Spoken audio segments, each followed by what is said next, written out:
حکومت ہو۔ جماعت اسلامی یہی چاہتے ہیں کہ جس اللہ پر آپ نے ایمان لایا ہے اور جس قرآن کو آپ نے تسلیم کیا ہے، اسی قرآن اور اس رب ذوالجلال کے حاکمیت پاکستان میں قائم ہو۔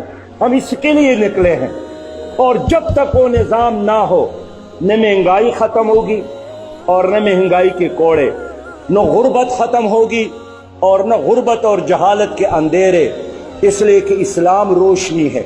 دیکھیے، کسی امیر کا وعدہ نہیں ہے، تمہارے رب کا تمہارے ساتھ وعدہ ہے کہ وَلَوْ أَنَّ أَهْلَ الْقُرَىٰ آمَنُوا وَاتَّقَوْا لَفَتَحْنَا عَلَيْهِمْ بَرَكَاتٍ مِّنَ السَّمَاءِ وَالْأَرْضِ۔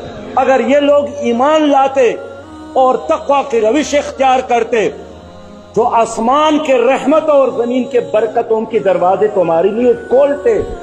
تو خدا کے بندو، آپ نہیں چاہتے کہ آپ کے لیے رحمت کے دروازے کھل جائے، آپ نہیں چاہتے کہ تمہارے لیے برکت کے دروازے کھل جائے،